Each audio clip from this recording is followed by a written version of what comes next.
Good evening, everyone. Want to thank you all for braving the roads and joining us tonight for the final session of this year's series. I'm Brian Amkraut, the Executive Director of the Siegal Lifelong Learning Program at Case Western Reserve University. And as this is one of our final programs of the fall season, I know it doesn't look like the fall outside anymore. We really don't have much in the way of announcements, and I'll turn it over to Kevin in a minute. But I did really want to thank all of you for joining us for a session on this important topic. And of course, I do want to thank Cheryl and Denny for all of their work in continuing support this series. Cheryl, as many of you know, has organized the Melissa Rae Fund in support of addiction advocacy, understanding, and change. It is that fund which supports not only the series, but some other programs that we've done this year and that we hope to do in the future to educate the community and help ourselves organize to do the best we can and get in front of this crisis. I do encourage any of you who are inspired by any of the work that goes on in this regard to consider a gift to make a contribution to this fund. It only enhances our capacity to continue to do this good work. And I want to thank Cheryl for standing on the other side of the microphone this evening. It's really a pleasure to see you moving forward in this work. And without further ado, I will turn the microphone over to Kevin Adelstein, who is the moderator for our series and publisher of the Cleveland Jewish News, which is a co-sponsor. Thank you for all of your work with us. Sure. Thanks, Brian. Good evening, folks. Yeah, fall, that was an understatement, Brian. We are definitely not in fall. That would be a tease. Let's start out with some introductions.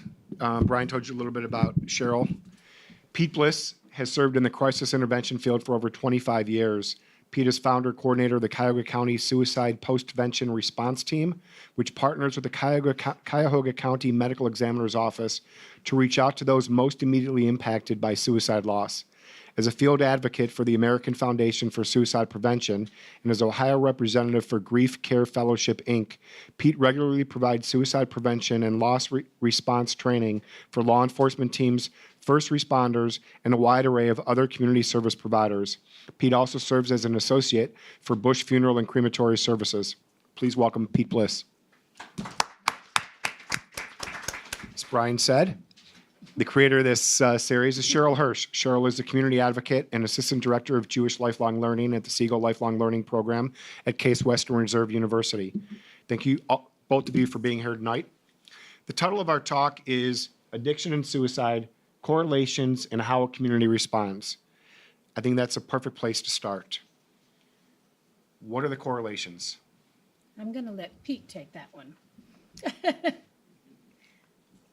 Pete knows much more about suicide and how it relates to the 10 steps. He's been in this business for quite a while. I'm definitely more on the advocacy end, so I think Pete can answer this a little better than I can. All right, well, I will give it my best shot, Cheryl. As I mentioned, I've been in the suicidology field for a number of years, but more recently, in the last 8 or 10 years, as the opioid crisis has unfolded, what we're finding in the field is that there are similarities between those who are struggling with the opioid addiction and those that are taken to a place where they start to experience suicidal ideation. If you do some reading on this, what you're going to find is around the country, there's more discussion going on about reclassifying some suicides.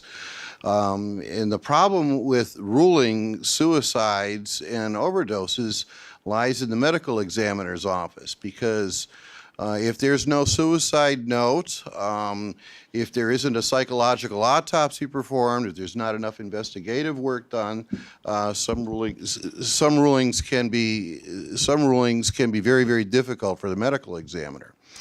But what leads up to that is what is of greater interest to us, because we're starting to see now that the research is starting to come in, we're starting to see some direct correlation between the mechanics of the addiction cycle and the far end of that, which actually takes someone to self-destructive behavior. I am a 4-time survivor of suicide loss. I've lost 2 loved ones and 2 friends, and probably 14 or 15 clients to overdose. So this is a topic that is very, very close to my heart. And I really thank you, Cheryl, for the work that you've been doing on this. Where I think maybe I just want to start with the PowerPoint, because that'll probably initiate some discussion. If you want to do some really good reading, anything that you get from Dr. Edwin Schneidman is going to be a good pick. Dr. Schneidman is one of the pioneers of the field of suicidology. His work goes back to the early 70s, and in one of his earlier groundbreaking works entitled The Suicidal Mind, he unveiled what he called the 10 commonalities of suicide. And as we look at these, and we'll look at each one very, very quickly here, 7 of them clearly can be looked at in terms of addictive behavior long before one gets into a suicidal crisis. So let's take a look at these very, very quickly, and perhaps it will spawn some questions. But the first thing we know from the research is that in the mind of the suicidal person, the choice to consider suicide becomes a perfectly rational exercise in choice making. And it has to do with the intense suffering that is going on inside. It becomes a situation where choices become limited and options start to fall by the wayside very, very quickly in the midst of the incredible psychological pain that the person is experiencing. And we see this in folks that are dealing with opioid addiction as well. We're really medicating pain is what we're doing. The common goal is cessation of consciousness. The mind of the suicidal person interprets the end of consciousness as the way to stop the suffering. The term is psychache, and what it represents is an intolerable psychological pain within the mind. Unless you've experienced it, it is very, very difficult to describe, but it becomes so unbearable that death becomes an option, not because the suicidal person wants to die, but because this appears to be the only way to stop the pain. The common stressor in suicide is frustrated psychological needs, and we see this also in addictive behavior, is that many times we see a lifelong pattern of unmet needs or dysfunctional behavior that leads one to the point where, again, we're medicating intolerable psychological pain. The common emotion in suicide is hopelessness and helplessness. And the difference between them is the view of hopelessness, and generally the suicidal person will vacillate back and forth, but the difference is that the hopeless perspective is that nothing can be done about the problem, the immediate problem that I'm facing, that is pretty much the straw that's going to break the camel's back. The presenting crisis is unsolvable. Whereas they may also just be feeling that the problem is helpless. Maybe there is a solution to this dilemma, but I certainly don't know what it is, and I certainly don't know anybody else that does. So they're vacillating between hopelessness and helplessness, and generally this is where the crisis interventionists will be working, in this window where we're trying to instill just a glimmer of hope to buy precious minutes, to try to keep the person from taking that next step and actually taking action. Very important point. The common cognitive state is ambivalence. If you don't get anything else, get this. The suicidal person does not want to die. The suicidal person wants to stop the pain. And therein is our hope and our window to try to stall the process.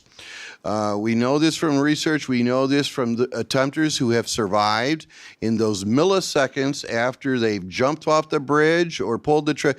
It occurs to them they did not want to die. They wanted to stop this unbelievable pain, and suicide, death occurred.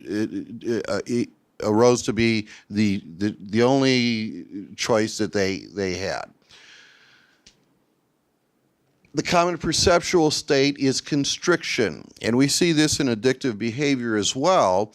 This is why a suicidal person is not really concerned about those that are going to be left behind, or the consequences of this act, or what this is going to do to everybody else left in the aftermath. The only thing that the suicidal person can focus on is this incredible pain and how to stop it.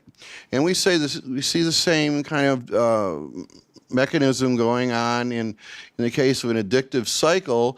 It reduces constriction to the point where all I can focus on is medicating the pain, and nothing else is really on the radar. It really isn't on the radar. The ultimate action is egression, exiting, getting out. Dr. Schneidman's quote was that it's the ultimate escape, and anything else just pales in comparison, but it is an escape from reality, escape from the pain, escape from the stressors, whatever it takes to get out. And the mind of the suicidal person, again, death arises as the only option. The common interpersonal act is communication of intention. This is not always true, but it is often true. And somebody, in most cases, somebody has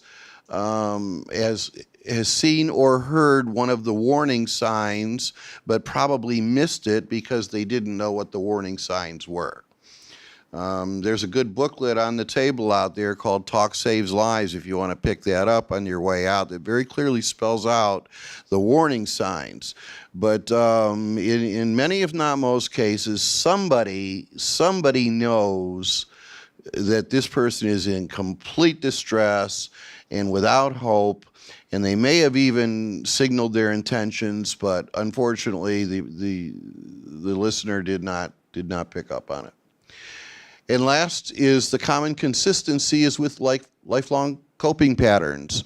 Many of these issues go back to childhood.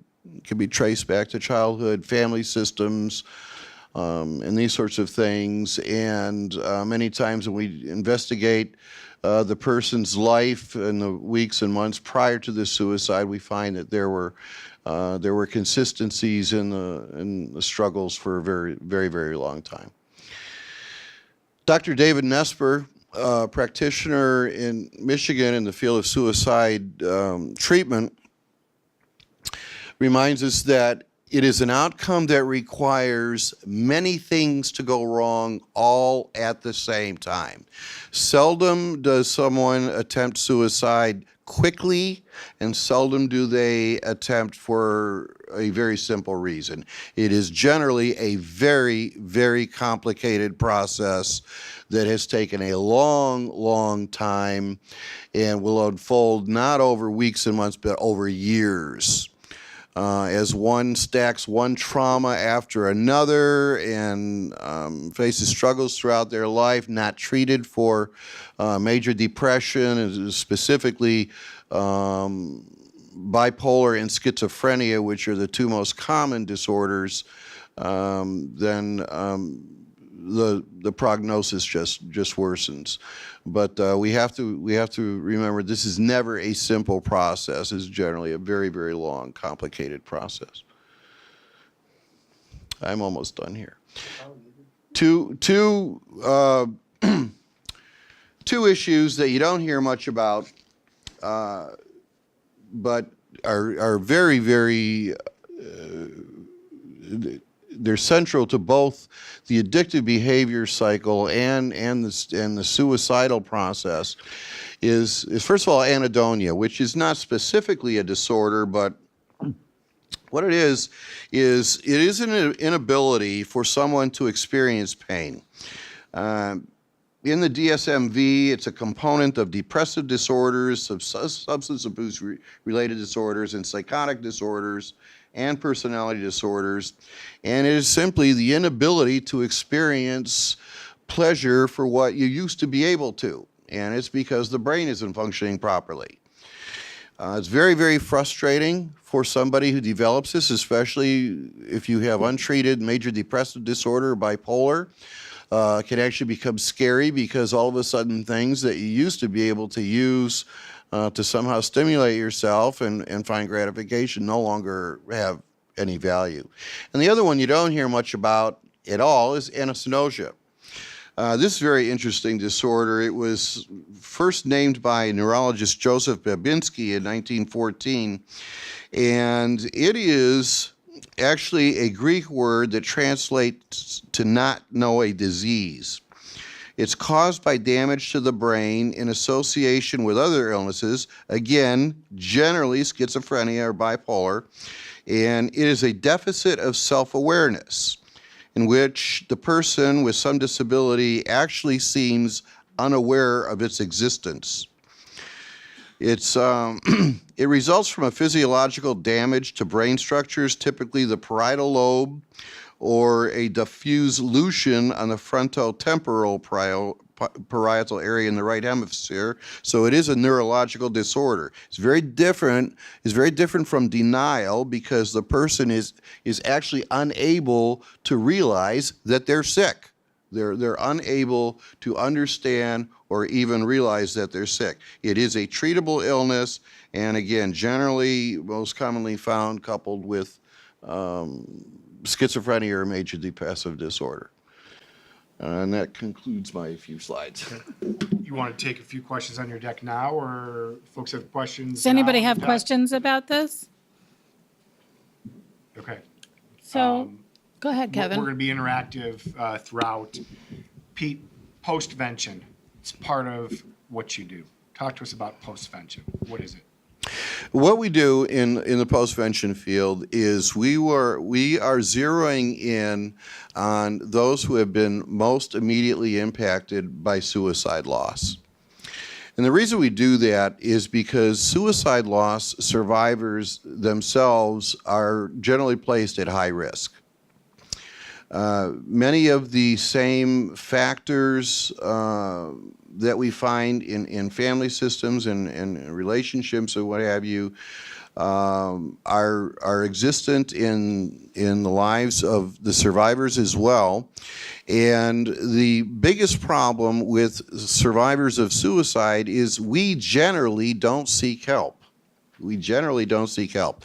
There is still such a stigma attached to, as you know, mental illness, which we like to start calling brain illness instead of mental illness, that folks generally don't even want to talk about the suicide. It is so painful, and so the grief is so complicated that, for the most part, folks do not reach out for help. So what we do is we attempt to be proactive and try to reach out to them. So through a relationship with the medical examiner's office, every Monday morning I get a report, a confidential report from him listing the previous week's ruled suicides. And we attempt to contact the informants of these suicides and see if we can connect them with available bereavement services, supportive services, legal services, or whatever may be necessary. And they also, every one of those informants generally has about 8 or 10 other survivors of that loss that probably are in need of attention.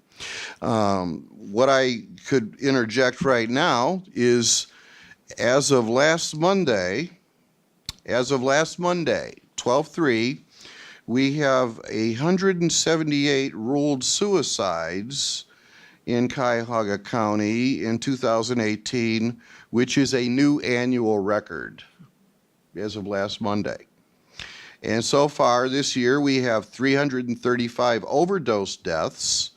299 of those are opioid related, and a total of 402 incidences of specific opioid deaths, meaning it could be a combination. I want to throw those facts in there, but those are the folks that we're going at. Pete, how effective is that postvention process that starts with the ME calling you, and then your team takes it from there and makes contact with those who have lost someone to suicide? It's very difficult. It's actually very difficult. If we're able to connect effectively with 1 out of 10 immediately, we're really doing well. There's a resistance if we try to continue to communicate with them. But the fact of the matter is they just don't want to talk about the suicide. It is so painful that there's a reluctance, and it's very difficult. But those that do engage generally engage very well, and it opens the door to talk with other survivors. We have plans in 2019 to actually become much more systematic in our follow-up, so that every single informant is not just getting an initial contact, but a series of contacts after that. Those that have been respond very, very well. Cheryl, we know you have a personal story. Yes. Brian mentioned it. Share with us your personal connection and your loss as it relates to these difficult topics that we're talking about. Okay. Here's the reason I do what I do. This is my daughter, who actually grew up at Siegal College, right? And she was a sweet and loving person. And it took me and my husband over a year before we wanted to discuss it. Just like with suicide, there's an awful lot of stigma around addiction. And people don't want to come out, and people don't want to discuss it, and they don't want to talk about it, whether they are dealing with someone in active addiction or whether they have lost someone to addiction. It's just not a comfortable subject, and you're afraid that people aren't going to understand. I think with me, my biggest fear, as I've discussed many times, I think both of my husband and I, our biggest fear was not that people would think ill of us or worry about our parenting skills, because I could have cared less about what people thought of me. It was really that people that knew Melissa really saw her as such a sweet, intelligent, beautiful young woman, and I didn't want that perception to change. When you talk about addiction and you talk about someone dying from addiction, the first thing that enters most people's mind is the word junkie, which really doesn't paint a pretty picture about anyone. So I often say in some of my talks now, it's really a matter of the words we use every day that really make a difference. To talk about someone and say they're a junkie or a drug addict, it sounds like you're really dismissing them as a human being. So it's better to say that they suffer from substance use disorder. It makes a big difference in the words that we use. So that's why I do what I do. I don't want other people to suffer the way that our family, which definitely stems out. I can tell you that the grandparents, both on my husband's side and my side, were devastated from her death. I saw a huge decline in my mother almost immediately. And the doctor said, well, it's shock. She might recover, but she never really recovered, So, yeah, it's a problem. So that's the human side of addiction. okay? That's definitely the human side, is understanding that this is an issue that can happen to anyone of any color, of any social background, in any neighborhood. I don't care how wealthy you are or not. It can really happen to anyone, and you need to understand that that person is a human being. They are not simply just an addict, None of us are immune to it. We know that. right? It is a human issue, obviously. How has it become everyone's problem, and what advice do you, as someone who has experienced it and lived it firsthand, you've experienced loss, the worst loss that you can possibly experience if you've been a parent? Yes. Talk to us about that. It is everybody's problem for so many reasons. At this point in time, we're losing 72,000 people a year. More people are dying from this than ever died of HIV or other large health issues that we've seen in this country. Unfortunately, our government is not getting involved the way that they should, and so it takes a village, and we are the village. So if you don't know anyone now that has lost someone, I know a lot of faces here are my personal friends, so most of them knew Melissa growing up. But if you don't currently know someone, I guarantee you will. It's 1 degree of separation at this point, and we all have to really care about this issue. It is a national crisis. Melissa wasn't your typical drug addict. I know that from talking to you. No, Okay, we spent many hours talking socially, Right. professionally about Melissa. She's not your typical, from what you've shared with me, and I feel like I knew her. knew her in Right. some way. I wish I did. But she certainly lives on through you and Denny and everybody else that's been touched by her very short life. Okay? Share with us, if you would, why she was not your typical addict. First of all, I don't know if, I think that we have a few counselors in the room, and I don't think you'd want to use the word typical addict in front of any of them. That's my naivete. I love you to death, Kevin, but Well, yeah, that was planned. there's not a typical addict, and they all suffer in different ways. In my daughter, it was pain. As Pete talked about with suicide, it's no different in addiction. You want to find a way away from your pain. Melissa suffered from migraine headaches from the time she was 3 years old. They were usually intermittent, and she had, as you can see, a pretty regular life. She had her bat mitzvah, and she was a ballerina, and she played. So it really didn't interfere with who she was until her senior year in high school. The migraines became 24/7, and she never woke up or went to bed without pain. We saw so many neurologists.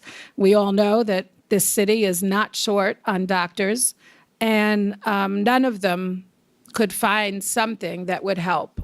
There were many medications tried. She even at one point did a drip where she was there for, 6 hours a day for a week, doing a mixture of medications in an intravenous drip to try to help the pain.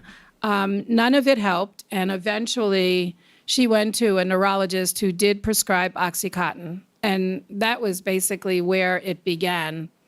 I saw her becoming mostly, the only way I can describe it is a zombie. She basically got up in the morning, went to classes because she did want to go to school. That was her biggest goal.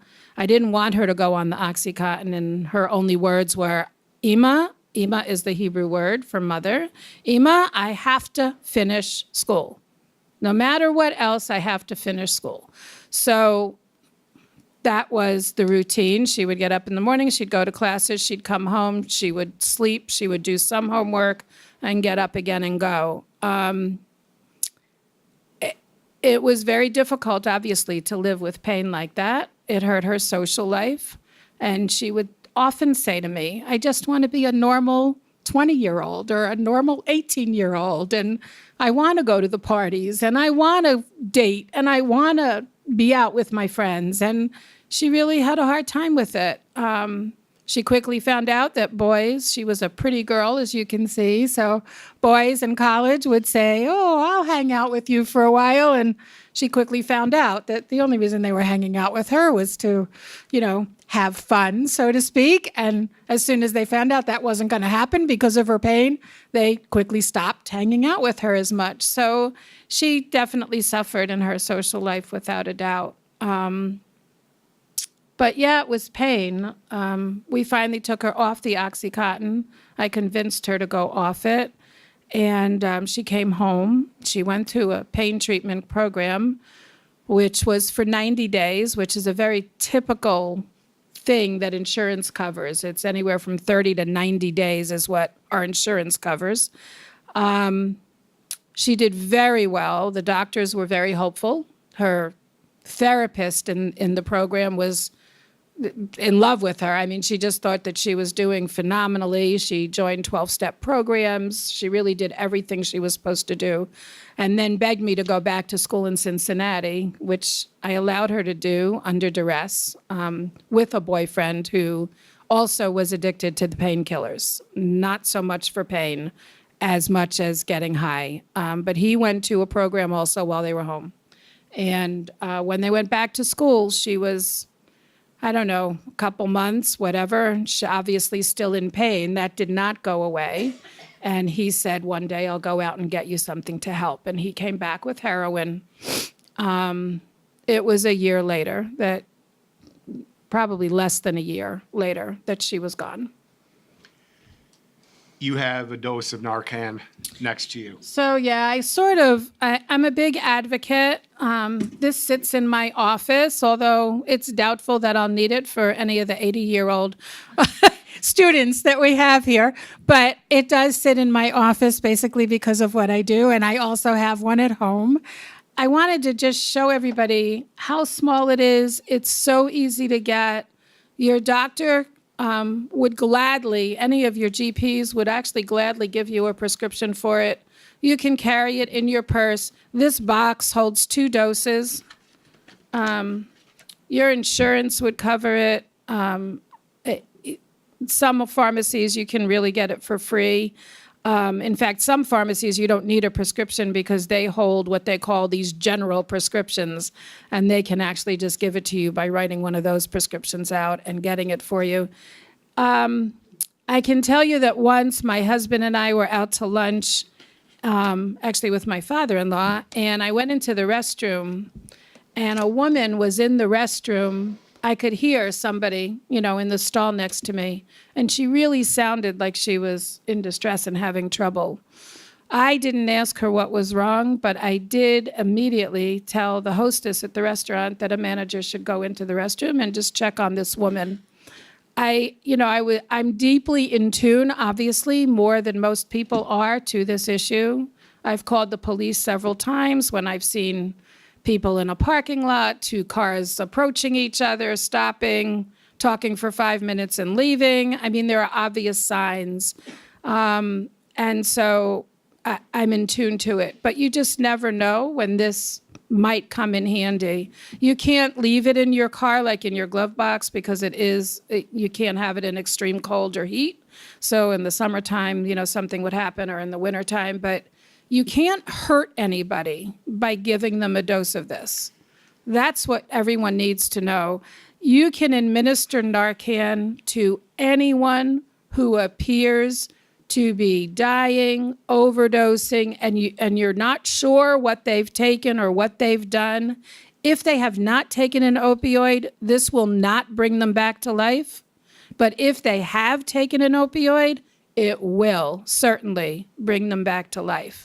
So there's no maximum dosage that you can give to somebody to harm them. So I looked online just for the heck of it, because I knew Kevin was going to throw that question at me. And online it says that, you can give it every 2 to 3 minutes. So you do have to take a break in between, but after several doses, you would want to question as to whether they actually took an opioid or not. The reason for giving more than one dose these days is mostly because of fentanyl. If fentanyl is laced in cocaine or laced in the heroin, it will take more than one dose. I've had police officers tell me it could take 5, 6 doses before they bring someone back, and eventually do bring them back to life. Melissa was Narcaned, just so that you know, but not in the home. They didn't do it until they got her into the ambulance, I think. I don't know if it would have made a difference, but they tried. About a year and a half ago, Cleveland PD started equipping all of their officers with Narcan. I'd imagine by now, most first responders are in most suburbs and everywhere. Ambulances, obviously, paramedics have it. I'd imagine police officers are all equipped with Standard it. equipment. Standard equipment right now. For most, but not all. So when I taught at the Cleveland Metropolitan Housing Police recently, I did a session this fall. Actually, that's how I met Pete. He asked me to do that session. And they do not carry it. And now they're seeing it every day. I did hear from most of those officers that it bothered them not to carry it because they basically were traffic cops. They would get very often to a home before the paramedics got there and yet had nothing to give them. Now they told me they don't know why they have it. I don't know. I'm not sure if it's budgetary or they just haven't done it, but those people that are dealing with our projects in Cleveland are not carrying Narcan. Pete, what other seldom mentioned disorders can frequently complicate substance abuse disorders and increase suicidal ideation? Alcoholism is clearly at the top. About 60% of the suicides in Cuyahoga County involve ethanol. Pre-existing disorders as a result of brain injury at a young age. Physical and sexual abuse certainly would contribute.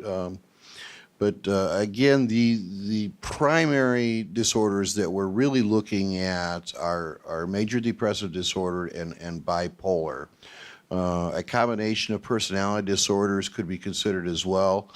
But we really need to encourage folks to be tuned in to the basic warning signs. Sudden changes in behavior, mood, talk, people just not being themselves for long periods of time. Everybody has the blues now and then. We can, depressed for a season, what have you. But when a person appears to be clearly depressed for weeks on end and then months where they're unable to function in a normal capacity that is normal for them, and they're exhibiting extreme mood swings or sleep issues, either sleeping too much or not enough, any abuse of prescription or non-prescription drugs, any of these are warning signs that somebody has got a brain illness issue, and it's either not being treated or it's being undertreated. Who are the current primary providers of treatment in our community right now?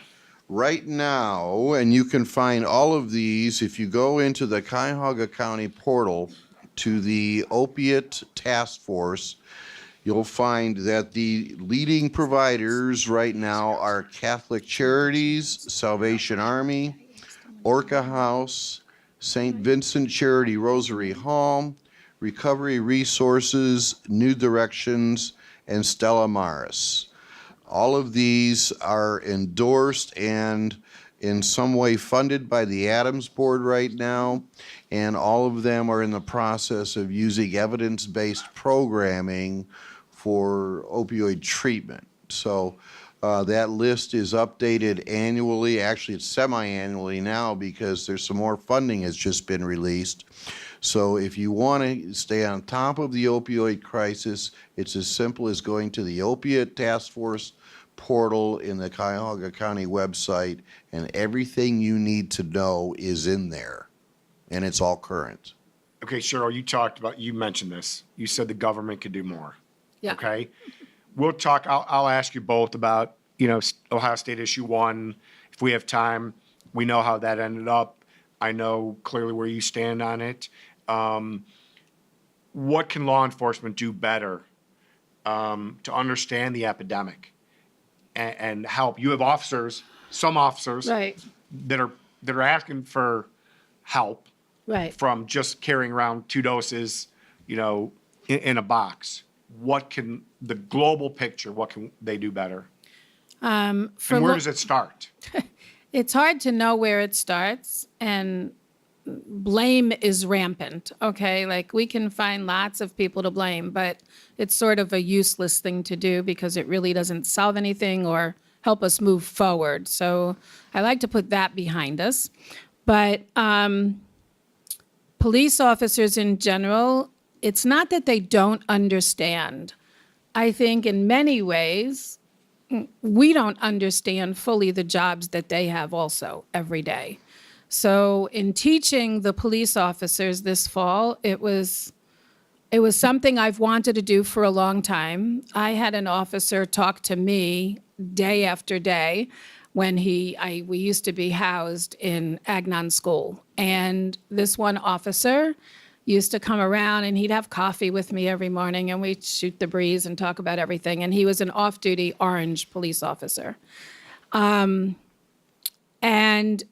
he looked at me one day and said, "You have changed the way I do my job." Now, I never did that intentionally.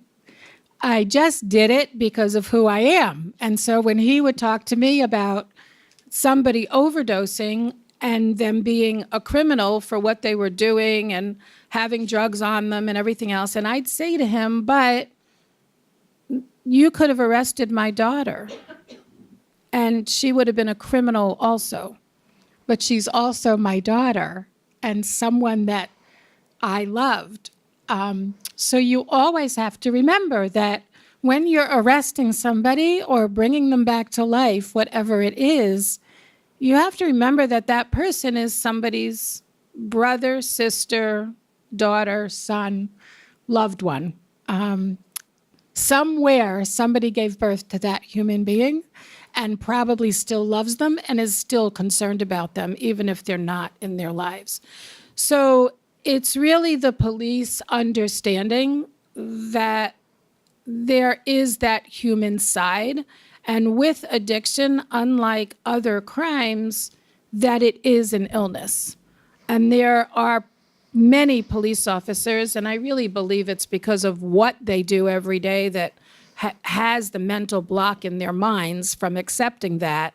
They don't like to believe that this is an illness. They do want to believe it's a choice. I had many in the teaching say to me, stand up and say, "I quit smoking," or "I have a friend who was on heroin and he overdosed and he was brought back and then he quit on his own. He just quit and he doesn't go to a counseling and he doesn't do this and doesn't do that." And I won't say that that isn't possible. I'm sure that there are several people out there somewhere in this world that maybe are strong enough or resourceful enough or whatever you want to call it, that they can do that on their own. But I say it's really doubtful and far and few between of who can do that. So it's really getting, I believe, the officers to really understand who these human beings are. And I know officers are not counselors in any way, shape, or form, but I believe that they have to have somewhere to send these people.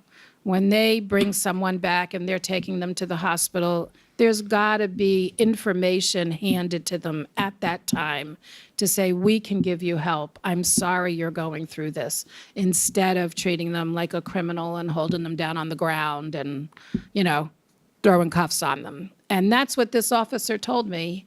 His first time that it happened to him, after knowing me, he was on 422 for an accident and he was called out. And when he got there, the guy was passed out and there was a needle on the seat. So he right away knew that the person had overdosed on something, probably heroin, and he used Narcan, and he did bring the person back. Now, when you come back from Narcan, you have to understand that what this does is it completely reverses and puts you into immediate withdrawal. So the pain and illness that you feel when you are withdrawing, you are going to feel when you're brought back after Narcan. So you got to understand that those people are not happy when they are brought back. They really are not, and they come out fighting. First of all, you've ruined their high, you've wasted their money, and second of all, they're in extreme pain right now. So it's a hard thing to do, but what he did that first time was he actually looked at the man and said, "How did you end up here?" He just held him lightly and said, "Tell me what happened. How did you end up here?" Well, the man immediately calmed down and broke into tears and said he had been clean for well over a year and something happened in his life that was drastic and he went and used again. And this was the first time he had used in over a year. And so this officer offered help and said, "I'm going to take you to the hospital, but I want you to look at this." And he handed him a business card and said, "I can help you if you want, call me." And he said that the demeanor and the interaction between the officer and this victim was so different than what he had experienced before. That's why he said I needed to be in every police officer's head. Because he said every call he goes out on now, he sees me before he does anything. Pretty powerful. Pete? Well, I have to agree with Cheryl. Our law enforcement officers have a really, really tough job, and they deal with this every single day. Sometimes the same victim over and over multiple times in a short amount of time. And, you know, culturally, we still tend to view mental illness as different from cardiac, from heart disease or from cancer or from kidney stones or from a broken arm. And if we start looking at mental illness, again, not as mental, it was a brain disorder, a physical disorder, and understanding that people just can't self-will themselves out of mental illness or make other choices, lifestyle change. It doesn't work that way. We are dealing with a disease. We're dealing with a medical issue that requires medical treatment. Law enforcement and first responders alike will attest to the fact that they need more ground training in this issue, because while their role technically is not a counselor, they are, like it or not, they are the first counselors. They are the first counselors many of these people are encountering, and their first encounter with the law enforcement officer is going to have very, very deep impact on their trust of first responders. So there's education that needs to take place. But again, we're looking at a new phenomena, as it were, for law enforcement and for first responders, because we're dealing with seconds now. We're dealing with crises where people's lives hang in limbo for seconds. Right. So education is the key. it seems like a logical segue back to Ohio State issue 1. The prior 3 sessions we've done were all before the election in November. We're all before the election. Sorry, I have a loud voice that carries. I take it for granted. I'm worried about the recording and making sure he hears you. We know the outcome of Ohio State issue 1. There were politicians on one side, obviously. It failed. I think for many reasons. The people spoke. Okay, tell it real quickly for those not familiar with issue 1 that may not have voted. I hope every single person here voted and let their voice be heard. Real quickly, Reader's Digest version of Ohio State Issue 1. In a nutshell, what did it mean to Ohio voters? So what Being on the ballot. what issue 1 did on the ballot was it was going to hopefully create a huge change in the way that we treat addiction. It was going to allow people to be, instead of being arrested, they would get arrested, they'd still be seen by a judge, but they wouldn't be sentenced if they had less than a certain amount of drugs and were what we like to call our users as opposed to dealers. That guy on 422. That guy on officer stopped. 422, correct. That was a user. Clearly, he wasn't selling drugs. He didn't have a lot of drugs on him. Instead of arresting him for the drugs he had he been stopped before he overdosed, he would have gone for treatment and not have gotten any jail time for the possession of the drug. And the government would fund that treatment. And, well, the government Our tax dollars. Our tax dollars dollars would fund is what that it treatment. was. Our The tax money, it wasn't new tax dollars. The money that we pay right now, I'm sure everybody's aware that the taxes we pay for the people in jail. It's, there's no one else paying for jail except us, course. right? So instead of the money that they would save by not putting these people in jail would have been funneled into the states to have more treatment facilities. The problem was, number one, they did it as a state constitutional amendment. But I think for many people, all they heard was a constitutional amendment, and we right away think the U.S. Constitution, which is very hard to change. State constitution, it's a little easier to change. So that was one of the big issues. I think a lot of people had a problem voting for it that way. The reason that really never was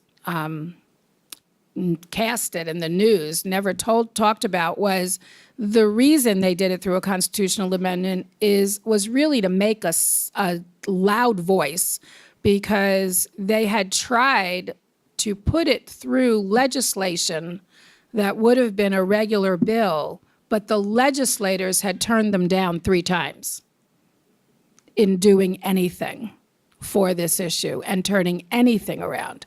So once the legislators turned them down and said, no, we're not going to do anything about this, and we're not going to write any bill for this, I think then the people that were really looking for the change really said, okay, the only way we're going to do this is to really make a loud scream.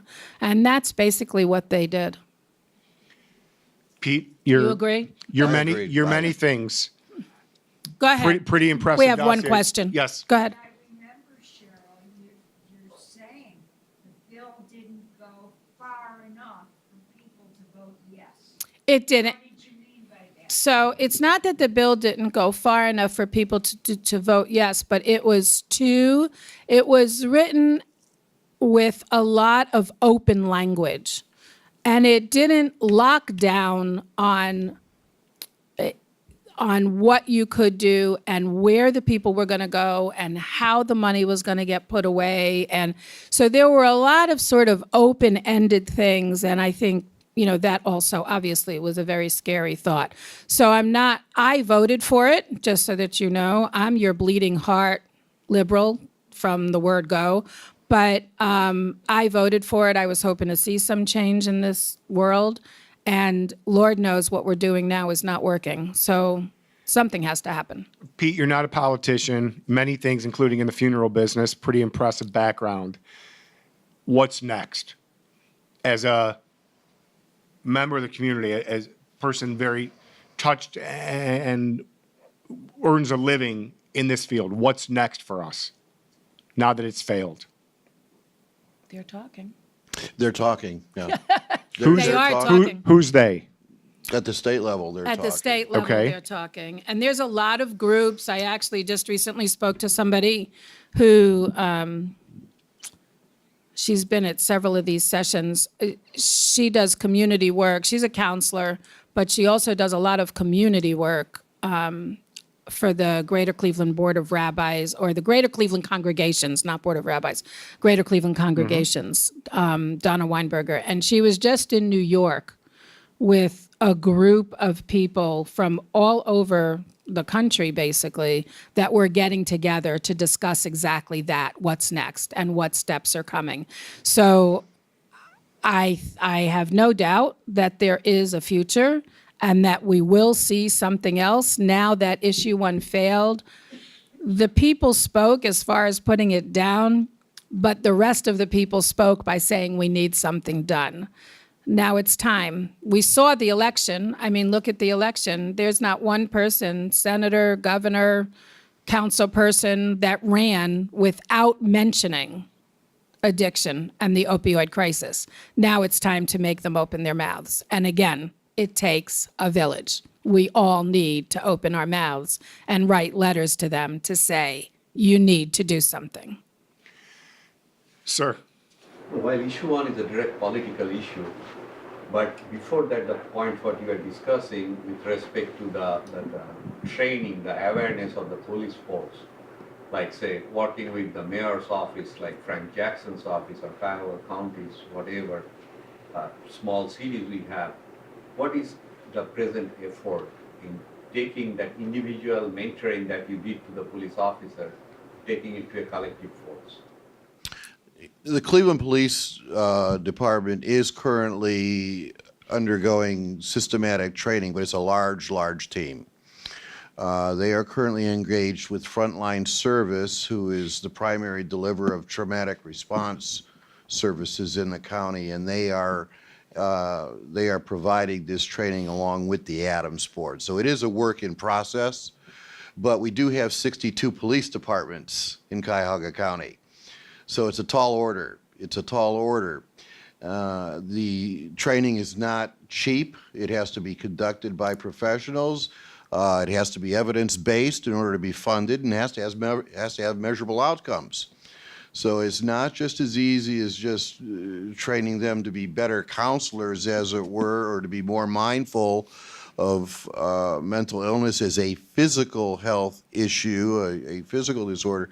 There's a lot more to it. They are strapped with protocols and restrictions on how they can manage folks under these conditions. So it's really quite complicated. It really is quite complicated, much more complicated than it would appear. But And- there is training in. And let me say that that's part of the problem with getting me in front of them. So I'm not a trained person. I don't have any degrees in psychological training. So they can't fund me to do anything. I have a full-time job here. My boss is pretty good about letting me go do stuff, but I do have to do my job here. But someone like me will be harder for them to get in. It's harder for me to get in front of those people, no matter how many people say that I make a difference. The places that are hiring people to do this and getting in companies to do this, I'm free. I'll get in front of them for nothing. So that doesn't cost money, but because I'm not a professional, it can't be funded and would be harder for me to be in front of them. Okay, so let's go ahead. Compliment that, Cheryl. I know that you are not a professional coach or mentor or anything, but issues like this have to connect both sides of the brain. You're right. So it is not only our logical process of thinking, verification, validation, measuring, trading outcomes, etc. But at the same time, if you are not connecting to the right side of the brain, the entire effort for the left side is going to fail. So that's I need you to write a letter to Mayor Jackson and let him know. Yes, please, please. Because I'm happy to connect on that personal level. I'm sure you can see that I'm a little passionate about this issue. Okay, so that's also a really, really good segue. You said earlier there's people here that know you personally, obviously, that have come to support you, Cheryl. you also said that it took you over a year after Melissa passed away, before you would even talk to your closest confidant about it. Right. Okay? You are the truest definition of an advocate. There's no doubt what inspires you, what motivates you, why you want change. As you know, you have two options when you lose a child, I'm assuming. Right. You either do what you're doing or you totally shut down for the rest of your world and you close everybody else out. That's coming from a stupid journalist, No, okay? but it's true. So what was it? What was the wake-up call for you?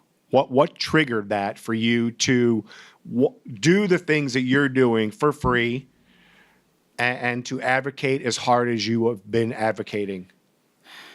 And don't stop, by the way. I think for me, my husband and we hadn't even shared it with our families, by the way. So it wasn't just my friends that didn't know. But I think for me, Didn't know how Melissa passed away? didn't know how she passed away. It was easy to cover up because she had the migraines. She had a heart illness.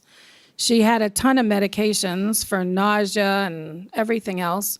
So it was easy to say, and a lot of times, by the way, when you have a heart attack, especially a woman, you can easily vomit in that process. So covering it up that way by saying that it was heart disease was sort of simple way to just say, well, she died, of heart disease. I think I don't think I even said anything. I think some people thought it was suicide, to tell you the truth. My husband and I basically were talking because, as you can tell from listening to me, I'm not only passionate, but I sort of wear my heart on my sleeve. I'm not a person that keeps my life private very often. So my husband is the same, and the two of us were talking about not keeping this as private as we had. And I got a call that August. It was a little over a year later from Cleveland Magazine. And what Cleveland Magazine that year did, if you've never seen those articles, it's in October of 2014, they did an article on every single person that overdosed in 2013. And that was when this epidemic began. And there were over 300 people, I think, or 297 people, something like that passed away.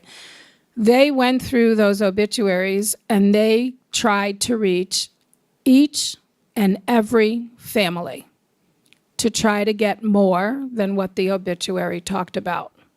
And all of a sudden, one day, at the office, by the way, I get this call from this man at Cleveland Magazine.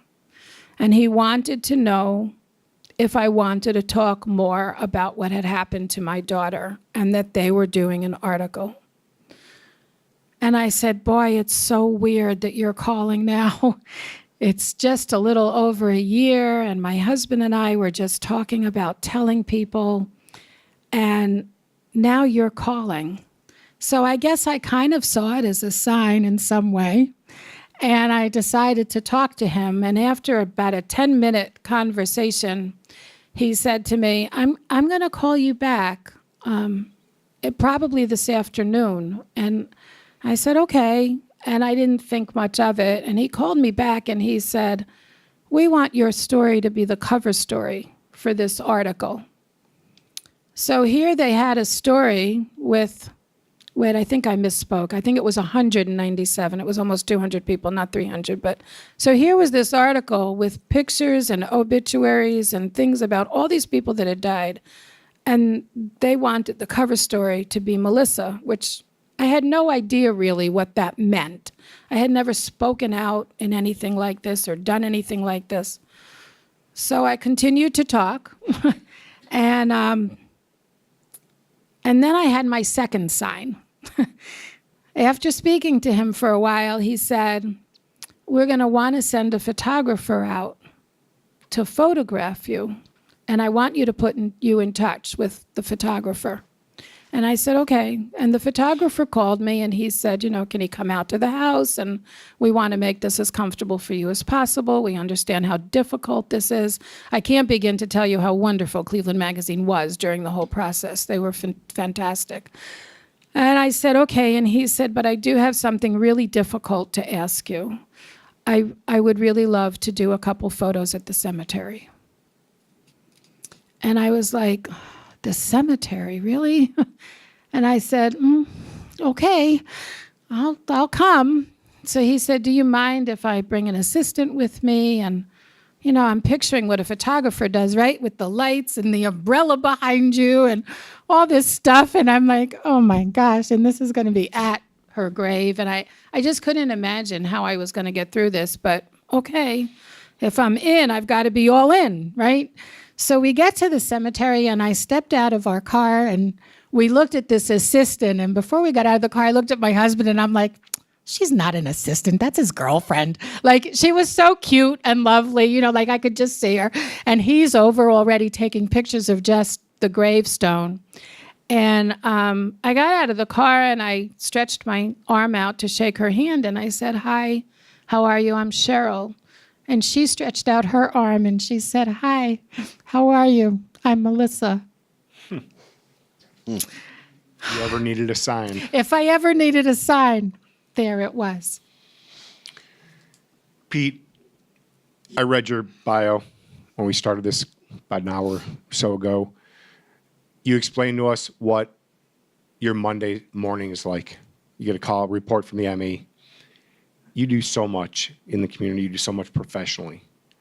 Walk us through a typical day for you as relates to your advocacy as a professional. What does that look like? I don't have a typical day.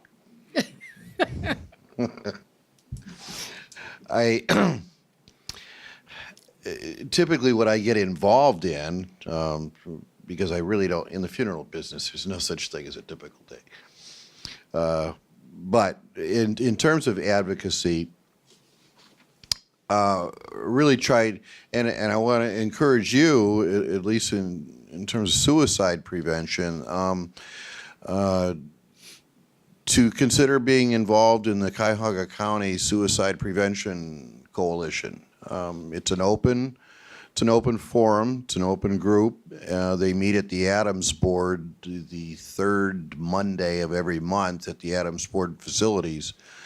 And that group is really taking on a new look. They've come a long way in the last 12 months, and they're going to be doing a tremendous amount of advocacy effort and suicide prevention awareness in 2019 and 2020. So the Cuyahoga County Suicide Prevention Coalition would be worth your consideration if you're interested in suicide prevention. Some of the other advocacy that I'm involved in are the American Foundation for Suicide Prevention peer support endeavor, and that is a function of the AFSP survivor program that allows people to call in or email the AFSP and contact them if they like for suicide survivor support over the phone or by Skype or these sorts of things. They could even arrange a personal visit. So I'm somewhat involved in that. My primary advocacy efforts right now are trying to get the Postvention response team up to the next level where we can actually be functioning as what is called a loss team. A bona fide loss team, and we have one in Ashtabula, we have one in Montgomery County, Lorain County just launched one. A loss team is a local outreach to suicide survivors, and it works a little bit differently because what it does is at the time of the suicide, the medical examiner or the responding police department will actually have access to immediate response from our team to go to the scene of the suicide and be with the survivors of that suicide at that scene. And that serves two purposes. First of all, it helps sequester the survivors from the scene while it's being processed, because as you can imagine, their loved one is in the next room with the medical examiner and their police investigator, and they're stuck over here, and they have to assign a police officer to sit there and be with them. So they're sitting with a uniformed officer while all this commotion is going on. Well, we would send 2 or 3 trained team members to that scene to be with those people, first of all, to sequester them from the scene, but then to immediately begin to just engage them and build trust so that we can somehow establish a confidence level, and then to start working with them immediately at the time of the suicide, as opposed to a week later or 2 weeks later, as I currently get the information. We would engage them immediately at the scene of the suicide. Where this model works, it works very well around the country. There's model in about 35 states right now, and that is really our next move, is to have a team available to be dispatched to the scene at the time of the suicide.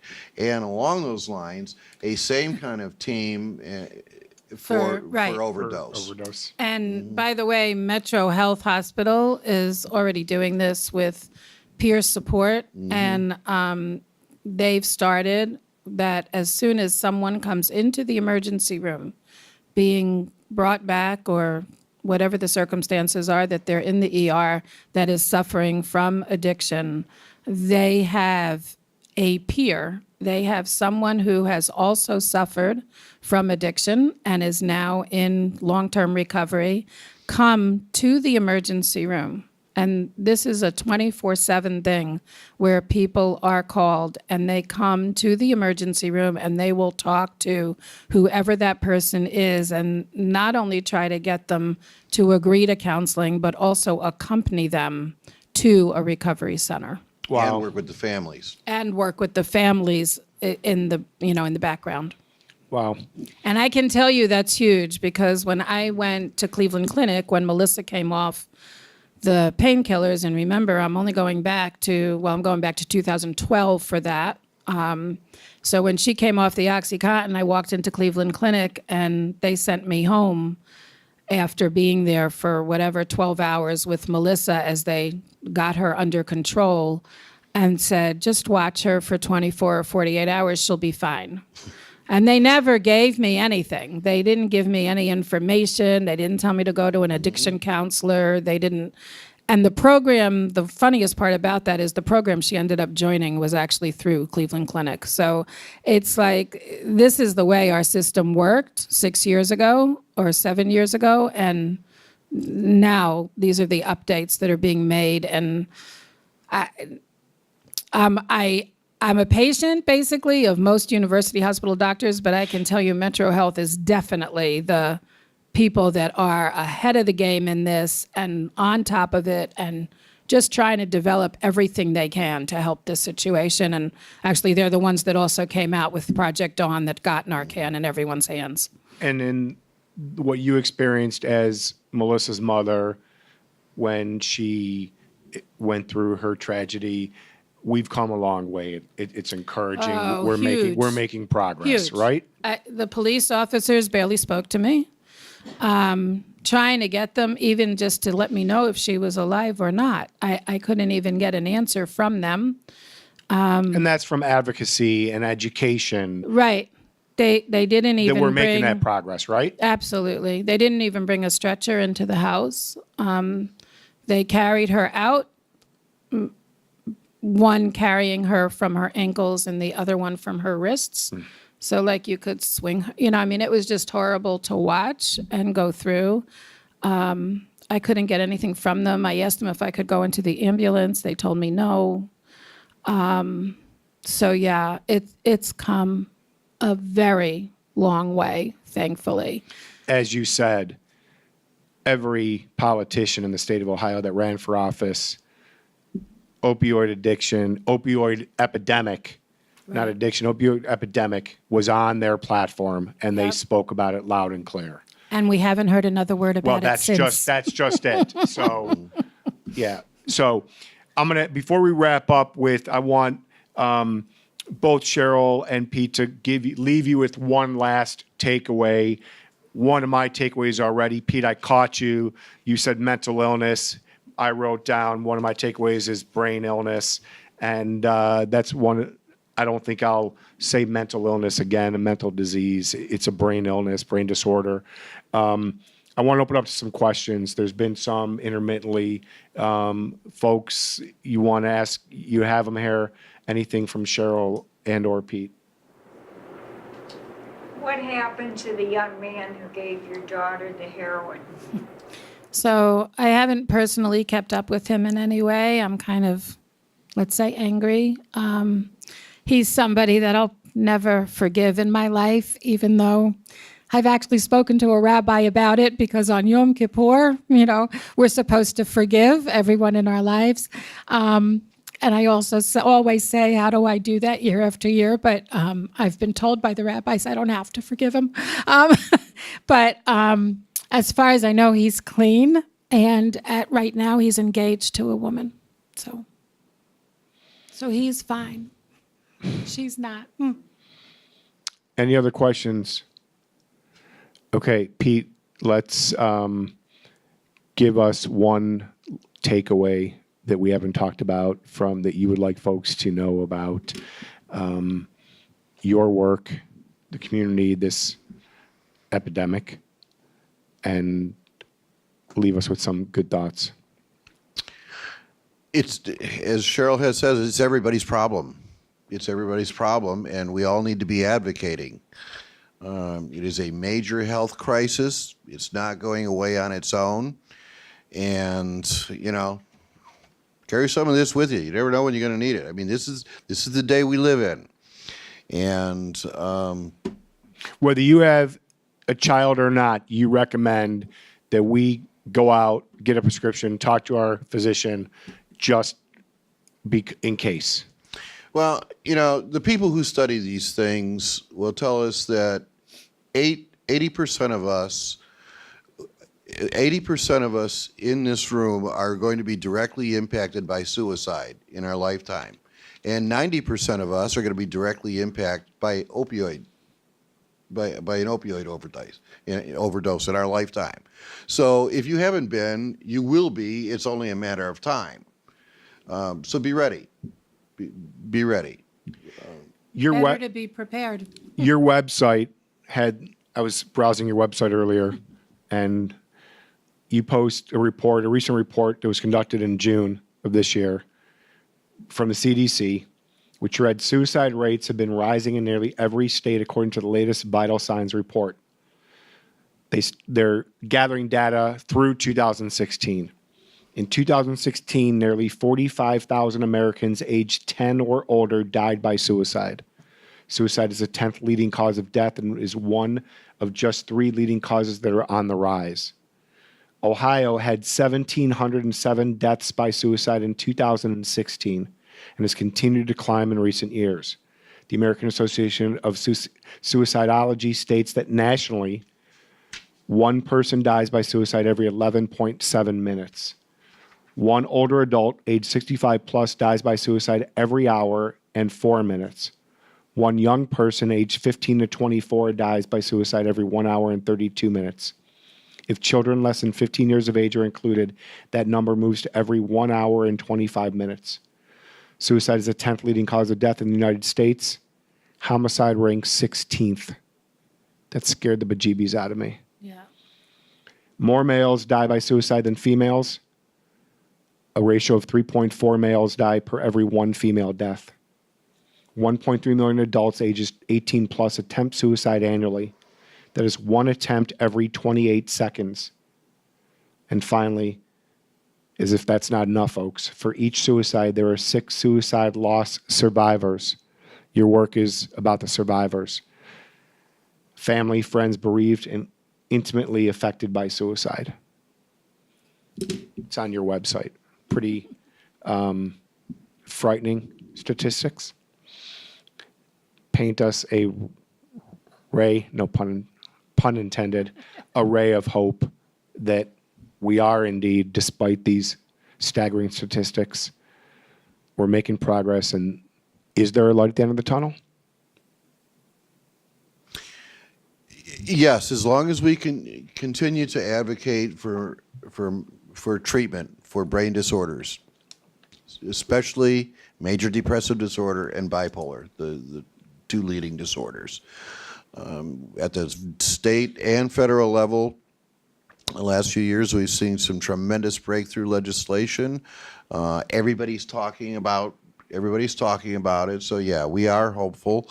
The AFSP hopes to drastically decline the suicide rate by 2025, and you can read up on that in the AFSP website. But there's a very, very clear strategy to do that, and it comes down to effective treatment of brain disorders and access to services.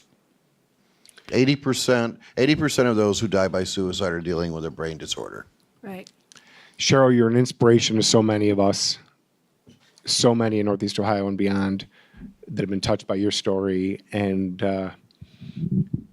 your advocacy. One final takeaway for us. Bring us home.